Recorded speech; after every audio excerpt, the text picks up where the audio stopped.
Rise of the Ronin has been a blast so far. While not a graphical stunner like Ghost of Tsushima, I have been very impressed with the depth and sheer number of things to do.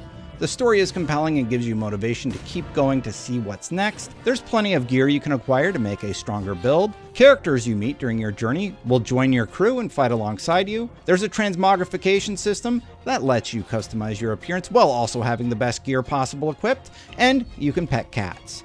But more importantly than all that, the core gameplay felt like a mix of the storytelling and exploration in Assassin's Creed 2 with a smidgen of Ninja Gaiden combat and a dash of Dark Souls difficulty. In other words, this recipe seems to be a perfect mix of gameplay ingredients that I've been loving. The main storyline of Rise of Ronin is all about a duo referred to as Blade Twins. In this case, it's believed that the duo are brother and sister who nearly suffered a terrible fate at a young age as their village burned to the ground. Instead, they were saved and recruited into the Veiled Edge as Blade Twins. Highly skilled with the sword, Blade Twins train and grow together as they master their skills. One of your first tests of skill has you infiltrating the ship of historical figure Matthew C. Perry to steal a secret message and assassinate Perry after doing so. This section does a good job of showing off a few stealth elements of Ronin, and also showcases combat with the footage PlayStation sent us to use for this preview. Combat will require precise timing for counters, and you'll need to pay close attention to your ki gauge, which is basically a stamina meter. Getting hit too much while blocking will deplete your ki, but parrying your opponent or damaging them will result in a loss of their ki. Deplete all their ki, and they'll be left open for a devastating attack. I'm not dying here.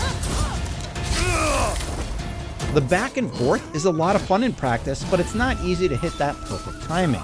Each encounter also allows you the opportunity to use stealth to infiltrate an area, and you can take out a few enemies without being seen. But in almost every situation, there will be higher powered foes that will require you to know the combat basics to defeat them and move forward. So while I built a character with a speech trait that opened up some unique dialogue options for me, there's no escaping those necessary combat beats that Ronin does quite well.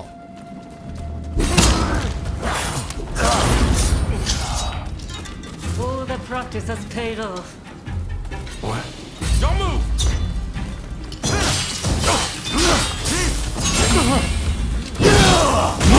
After this introductory section, Ronin really opens up. Our preview window promised 2 hours of playable content, but it turned out it was much more than that. We were given access to a large open world that included countryside towns and open fields, as well as city spaces with different types of missions located at each. In these sections, you can choose to take on story quests, side quests, customize your longhouse, or play minigames alongside other activities I probably missed.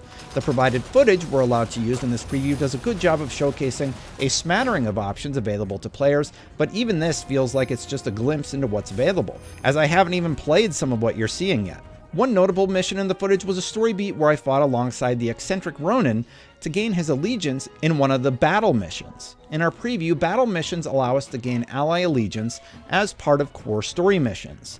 These are fun excursions that have bonus objectives like defeat 3 formidable foes, and will have an impact on the overall story you wind up experiencing. The main objective in this case was to defeat Gonzo and decide his fate before looting some forged documents that would complete the quest. I could have murdered him right there, but I instead chose to spare Gonzo. Fast forward to the open world section, and I meet a character in the middle of nowhere asking me to deal with a person who swindled him out of money. Who did it turn out to be? None other than Gonzo, who is getting into trouble again even after I spared him earlier. This time I can finish him for real or have him join my crew. Had I chosen to kill him off, I would have been rewarded with some loot, but if I didn't, I got an extra helper to fight beside me in the open world. I'll take that over a few trinkets any day. And I discovered these different outcomes because I reloaded my save just to see what would happen had I chosen the other option. And while I had really been having fun with Rise of the Ronin up until this point, this was the moment that really solidified how much I was liking this game. Great combat, an intriguing story, decisions that matter, tons of stuff to do, and you can pet cats. I'm sold. My decision to spare Gonzo would pay off too, because in my upcoming story mission fight with Kira, I now had 3 allies going into battle instead of just 2. Myself, the eccentric Ronin, and Gonzo were an unstoppable trio ready to take Kira down. And that's just in the opening missions. I am tremendously excited to see who else I can recruit into my group. These were the core missions that we got to experience in our preview, but there's a lot more to do.